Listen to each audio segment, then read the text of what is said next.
दोस्तों, हमारे मन में गंदे विचार क्यों आते हैं? हम नहीं चाहते पर फिर भी हमारे मन में गंदे विचार आते रहते हैं। लेकिन क्यों मन ही हमारा सबसे बड़ा दोस्त है और मन ही हमारा सबसे बड़ा शत्रु है? जब हम अपने मन के हिसाब से चलते हैं तो मन हमें भटका देता है, और जब हम मन को संतुलित कर लेते हैं तो हम अपनी जिंदगी में सब कुछ कर लेते हैं।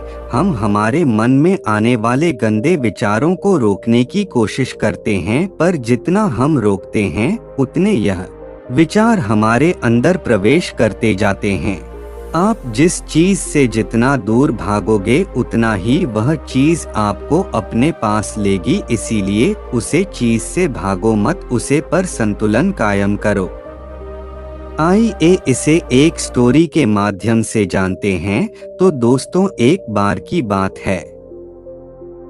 एक बार एक युवक गौतम बुद्ध के पास आया और गौतम बुद्ध से बोला कि ही बुद्ध, मेरे मन में इतने गंदे विचार क्यों आते हैं? मैं नहीं चाहता कि मेरे मन में गंदे विचार आए, पर मेरे मन में हमेशा काम वासना के विचार चलते रहते हैं और मैं इनके के बारे में सोच सोच कर बहुत परेशान हूँ। मेरी ऊर्जा और समय यह सब सोचने में ही नष्ट हो जाता है, और इन सब के विचारों की वजह से मैं कभी भी शांत नहीं रह पाता और मैं हमेशा ही स्त्रियों को देखकर मोहित हो जाता हूँ। अपने आप को रोक ही नहीं पाता। बुद्ध मुस्कुराए और उन्होंने उस युवक से पूछा, क्या तुम्हें पता है यह काम वासना होती क्या है? फिर लड़के ने उत्तर दिया और कहा, बुद्ध, में यह तो नहीं जानता कि काम वासना होती क्या है, पर हाँ, ये जो भी है बहुत बुरी चीज है। फिर बुद्ध ने उस युवक से कहा कि सबसे पहले तो तुम यह समझना है कि प्राकृतिक रूप से जो भी चीज हमारे अंदर है वह बुरी नहीं है। हमारे जीवन में उसकी कुछ ना कुछ जरूरत है। वासना कोई बुरी बात नहीं है, यह तो हमारे मन की एक भावना है जो हमें किसी ना किसी चीज की कमी का एहसास करवाती है, और फिर हम उस चीज को पाने के लिए उस चीज की तरफ आकर्षित हो जाते हैं। जैसे अगर तुम्हारे पास धन की कमी है तो तुम में धन पाने की वासना उत्पन्न हो जाएगी। तो वासना कुछ और नहीं, बस एक प्रकार की कमी है जो कि एक प्रकार की जरूरत का एहसास है, और जब ये जरूरत शारीरिक हो तो हम इसे काम वासना कह देते हैं। युवक ने गौतम बुद्ध को कहा कि बुद्ध, मुझे काम वासना का मतलब तो समझ में आ गया, पर आप मुझे यह बताइए कि यह आती कहाँ से है, कैसे आती है? यह गौतम बुद्ध ने कहा कि काम वासना कहीं से आती नहीं है, यह तो हमारे अंदर ही होती है, और इसका होना तो जरूरी भी है, तभी तो मानव जाति का विस्तार होगा। युवक ने कहा, जब यह हमारे अंदर ही है और जरूरी भी है तो फिर लोग इसे गलत क्यों बोलते हैं? बुद्ध ने कहा कि यही तो समस्या है, लोगों ने काम वासना को गलत तरीके से सोच लिया है, इसे छिपाने की दबाने की कोशिश करते हैं। काम वासना गलत नहीं है, बल्कि काम वासना का गलत तरीके से प्रयोग करना गलत बात है। लोग जिससे प्रेम करते हैं बस उसी के लिए जीने लग जाते हैं, उसे पाना ही अपना लक्ष्य बना लेते हैं और उसी के बारे में हमेशा सोचते रहते हैं, पर यह सब गलत है। बुद्ध ने योग से कहा, क्या तुम्हें पता है जानवरों में भी कम वासना होती है?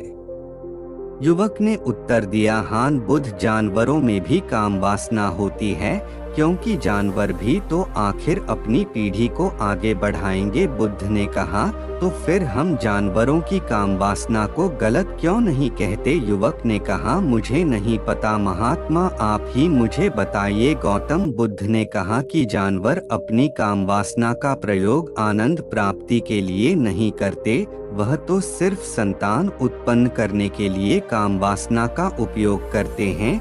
जानवरों को प्रकृति ने इतनी समझ नहीं दी कि वह काम वासना को अपने सुख का आधार बना सके, जबकि मनुष्य अपनी समझ के बलबूते पर प्रकृति में पाई जाने वाली प्रत्येक वस्तु को अपने सुख के लिए अपने प्रयोग करता है।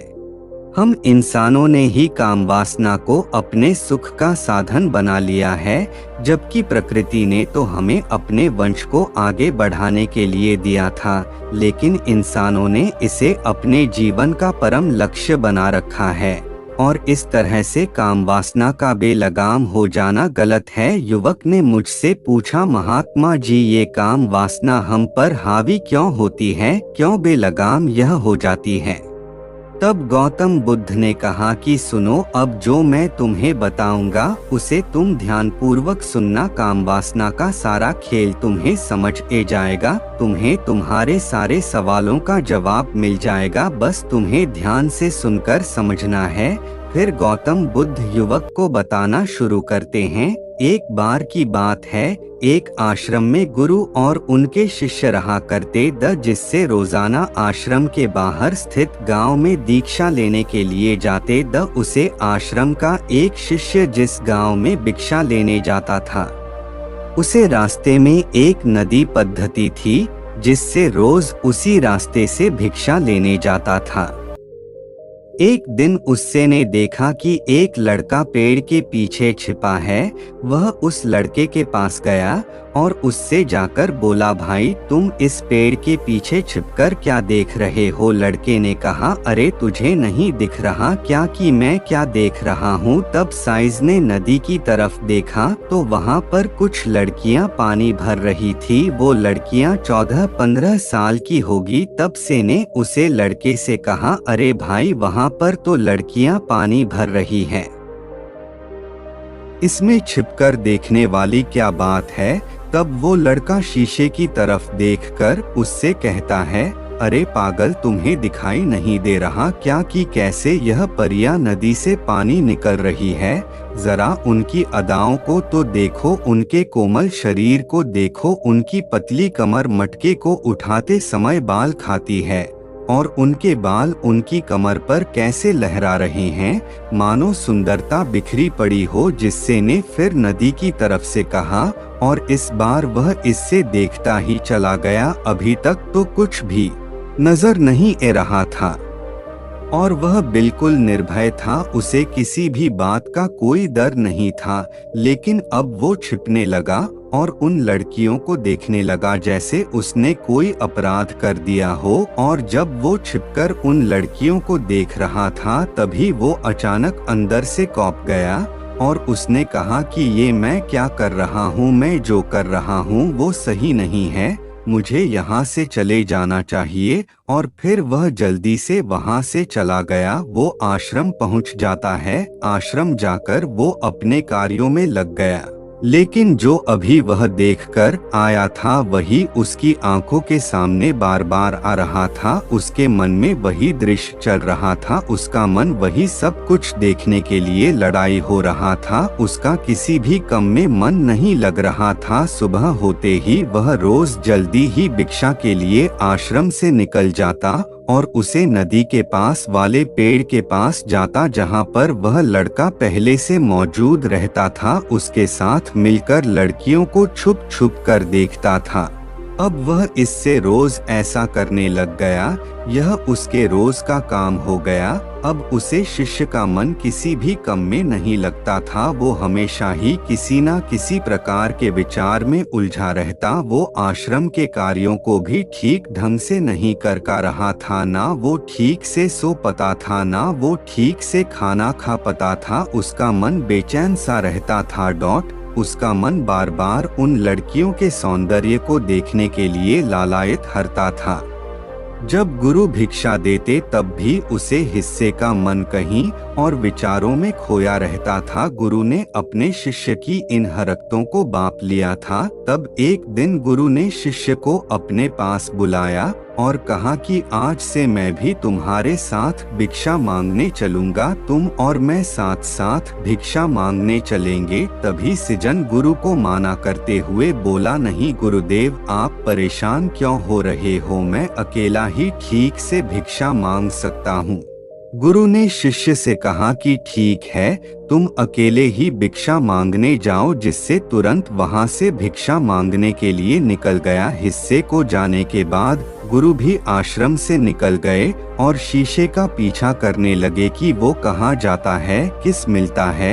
यह सब देखने के लिए उसके पीछे पीछे चलने लगे। थोड़ी दूर जाने के बाद गुरु ने देखा कि उनका शिष्य एक लड़के के साथ एक पेड़ के पीछे अपराधी की तरह छिपा हुआ है और छिपकर कुछ देख रहा था। गुरु भी अपने शिष्य के पीछे जाकर खड़े हो गए कि आखिर उनका शिष्य क्या देख रहा है, जिसे देखने के लिए वो पेड़ के पीछे अपराधियों की तरह छिपा पड़ा है।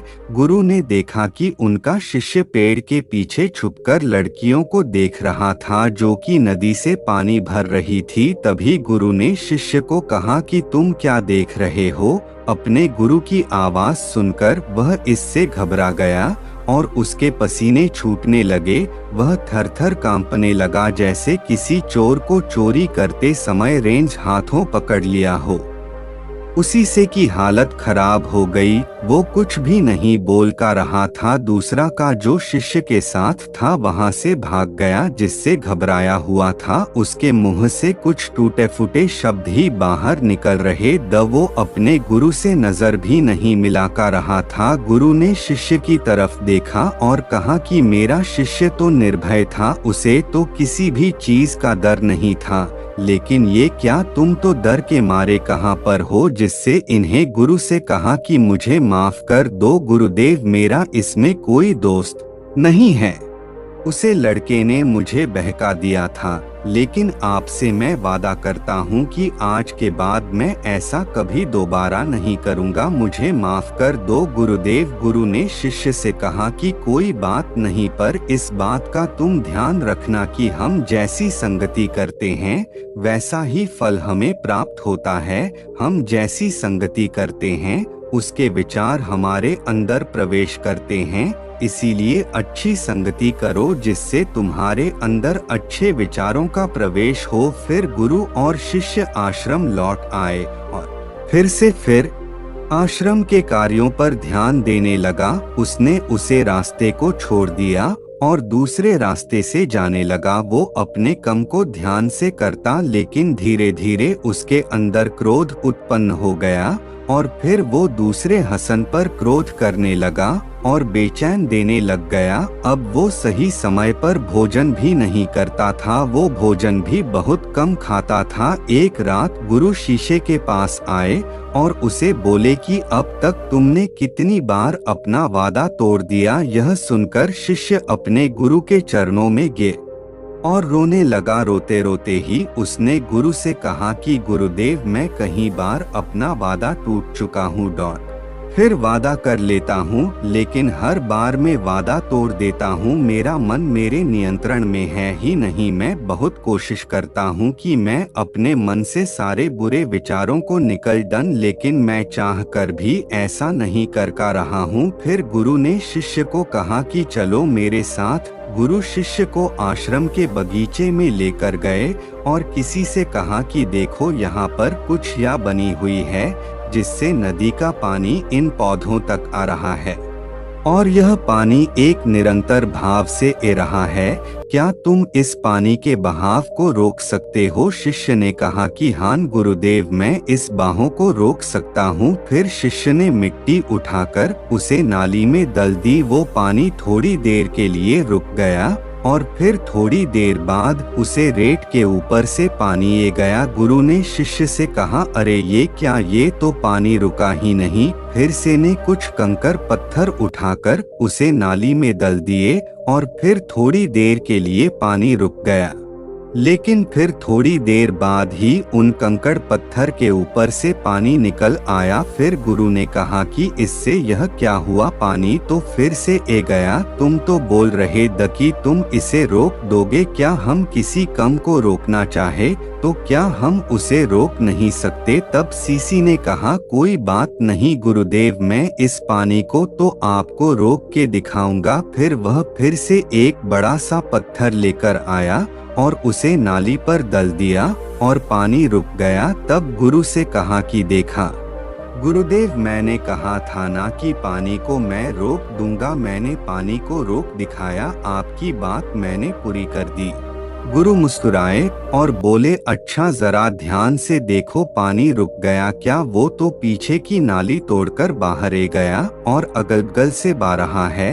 और ध्यान से देखो, इस पत्थर की आगे भी ए गया और ये पानी अपना रास्ता बदलकर फिर से आगे की तरफ बह जाएगा। और फिर थोड़ी देर बाद ऐसा ही हुआ। फिर गुरु ने शिष्य को समझाया कि तुम्हारे साथ भी तो ऐसा ही चल रहा है। तुम बार बार प्रयास कर रहे हो, बड़े से बड़ा प्रयास कर रहे हो, पर हर बार तुम्हारा प्रयास टूट रहा है और यह हमेशा टूटता ही रहेगा। तुम कितना भी बड़ा पत्थर रख लो, लेकिन पानी तो अपना रास्ता बना ही लेगा। यह सब देखकर गुरु से कहा कि ही गुरुदेव, क्या कोई तरीका नहीं है जिससे मैं गंदे विचारों से बाहर निकल सकूं? और यह मेरे मन में आई नहीं। गुरु शिष्य को एक नदी के पास ले गए जहां से उसे बगीचे में पानी नहीं आ रहा था। गुरु ने शिष्य से कहा, वो पानी इसी नदी से जा रहा है। अगर हम यहीं से उसे रास्ते को बंद कर दें जहां से पानी बगीचे में जा रहा है, तब क्या हम पानी को रोक नहीं सकते? जिससे ने कहा कि गुरुदेव, अवश्य ऐसा हो सकता है। मैं इस पानी को यहीं से बंद कर देता हूँ, तब आगे की नाली में पानी जाएगा ही नहीं और फिर बगीचे में पानी जाएगा ही नहीं। फिर से इन्हें नदी से जाने वाले रास्ते को बहुत मेहनत करके पत्थर और मिट्टी डालकर बंद कर दिया। और गुरु से कहा कि गुरुदेव, मैंने पानी को बंद कर दिया है, अब यह पानी बगीचे में जाएगा ही नहीं। तब गुरु ने कहा, किसी से अगर पानी बगीचे में नहीं जाएगा तो पेड़ पौधों को पानी कहाँ से मिलेगा? उन पेड़ पौधों को तो पानी की आवश्यकता है और उन पेड़ पौधों में कुछ पेड़ पौधे तो ऐसे हैं जिनको रोज पानी की आवश्यकता है, वह तो मुरझाकर मर ही जाएंगे। उनका क्या होगा? पानी तो हमें खोलना ही होगा। जिससे ने गुरु की बात सुनकर वापस नदी से जाने वाले पानी का रास्ता खोल दिया। तब गुरु ने शिष्य से पूछा, जिससे अगर हम इस नदी के पूरे पानी को बगीचे की तरफ मोड़ दे तो क्या होगा? तब साईं जवाब दिया कि गुरुदेव, वहाँ पर जितने भी पेड़ पौधे हैं वो गलकर नष्ट हो जाएंगे, वहाँ पर कुछ नहीं बचेगा। फिर गुरु मुस्कुराए और बोले, तुम इस बात को समझो कि हमें किसी भी चीज को रोकना नहीं है, बस हमें हमेशा संतुलन बनाए रखना है। कम पानी से भी पौधे नष्ट होते हैं और ज्यादा पानी से भी पौधे नष्ट होते हैं। हमारा जीवन संतुलन से ही चलता है। गुरु ने शिष्य से कहा कि अगर मैं तुम्हें कुछ कहूँ कि तुम आम के बारे में मत सोचो, तो तुम्हारे मन में सबसे पहले किसका चित्र आएगा? शीशे ने कहा कि गुरुदेव, मेरे मन में तो पहला चित्र आम का ही आएगा। गुरु ने कहा कि जब हम गंदे विचारों को जबरदस्ती रोकने का प्रयास करते हैं तो वह और मजबूती के साथ हमारे अंदर प्रवेश करते हैं, हमारे अंदर उठाते हैं। इसीलिए हमें उन्हें कभी भी दबाने की कोशिश नहीं करनी चाहिए। फिर गुरु ने शिष्य को जाते हुए कहा कि हमारे गंदे विचार बुरे लोगों की संगति करने की वजह से भी आते हैं। कई बार क्या होता है कि कामुकता हमारे अंदर होती नहीं है, लेकिन कुछ अश्लील लोगों के साथ रहने की वजह से ये हमारे अंदर हावी हो जाती है। फिर शिष्य ने कहा कि गुरुदेव, आप सही कह रहे हैं, मैं अपने मार्ग से भटक गया था। फिर वो शिष्य उसे रात बहुत ही चैन की नींद सोया। सुबह अपने कार्यों को पूरे मन से किया और फिर सुबह वो भिक्षा लेने के लिए उसी रास्ते से गया जहां वह लड़का आज भी पेड़ के पीछे छुपकर उन लड़कियों को देख रहा था। वो शिष्य नदी पर गया जहां वह लड़कियां पानी भर रही थी। उसने उन लड़कियों से पानी मांगा। उन लड़कियों में से एक लड़की ने उसे पानी पिलाया और उसे सन्यासी शिष्य के चरण छुए। शिष्य ने उसे आशीर्वाद दिया कि तुम्हारा कल्याण हो, जिससे का मन सकारात्मक ऊर्जा से भर गया। उसके चेहरे पर मुस्कान आ गई थी, जैसे कि उसे कुछ खोया हुआ वापस मिल गया हो। वह वापस अपने रास्ते से जाने लगा। तभी पीछे से वह लड़का आ गया जो पेड़ के पीछे छुपा हुआ था। वह शीशे के पास आया और बोला कि क्या बात है, आज तो तुमने नजदीक से दर्शन कर लिए, तुम तो मुझसे भी आगे निकले। तब शिष्य ने कहा कि हम हमेशा दूसरे के दर्शन करने में ही व्यस्त रहते हैं, अपने दर्शन कर ही नहीं पाते। तुम कब तक इस पेड़ के पीछे छुपाते रहोगे? किसी को पसंद कर लो, उससे बोल दो। अगर वो भी तुम्हें पसंद करती है तो शादी कर लो, और उससे पहले तुम कुछ बन जाओ, अपने आप को पहचान लो। ऐसे अपना समय बर्बाद मत करो। फिर वह लड़का रोज उससे मिलने लगा और उसे लड़के ने नदी पर जाना छोड़ दिया। और फिर वो लड़का अपने जीवन में कुछ बनने के लिए संघर्ष करने लगा। तो तुमने देखा संगति का असर क्या होता है। अपनी संगति बदलो, अपने विचार बदलो। बुद्ध ने युवक से पूछा कि क्या तुम्हें तुम्हारे सारे सवालों का जवाब मिल गया? तब युवक ने कहा कि हाँ महात्मा जी, आपका बहुत बहुत धन्यवाद। तब गौतम बुद्ध ने युवक से कहा कि जब तुम्हारे मन में गंदे विचार आए तब आप अपने आप को दोषी मत मानो। यह शरीर है और यह सब इसने हजारों वर्षों से सीखा है। एक केवल तुम्हारे सोच लेने से, शपथ लेने से ये टूटने वाला है नहीं, लेकिन तुम्हारे पास वो शक्ति है, वो ऊर्जा है जिसका तुम्हें संतुलन उपयोग करना है। तुम एक जीवित ऊर्जा हो जो कुछ भी अनुभव करने के लिए स्वतंत्र है, जो निर्माण करने के लिए स्वतंत्र है। महात्मा जी, आपका बहुत बहुत धन्यवाद। तब गौतम बुद्ध ने युवक से कहा कि जब तुम्हारे मन में गंदे विचार आए तब आप अपने आप को दोषी मत मानो। यह शरीर है और यह सब इसने हजारों वर्षों से सीखा है। एक केवल तुम्हारे सोच लेने से, शपथ लेने से ये टूटने वाला है नहीं, लेकिन तुम्हारे पास वो शक्ति है, वो ऊर्जा है जिसका तुम्हें संतुलन उपयोग करना है। तुम एक जीवित ऊर्जा हो जो कुछ भी अनुभव करने के लिए स्वतंत्र है, जो निर्माण करने के लिए स्वतंत्र है, जो निर्माण करने के लिए स्वतंत्र है। इसीलिए तुम अपने आप को पहचानो। यह बोलकर गौतम बुद्ध मोहन हो गए और वो युवक वहां से चला गया। तो दोस्तों, हमें इस कहानी से यह सीख मिलती है कि हमें अपने आप को दोषी नहीं ठहरता चाहिए और उसे चीज को अपने आप का आत्मविश्वास घटना नहीं चाहिए। तो दोस्तों, मैं आशा करता हूँ कि आपको यह वीडियो पसंद आया होगा। मिलता है अगले वीडियो में, तब तक के लिए जय श्री राम।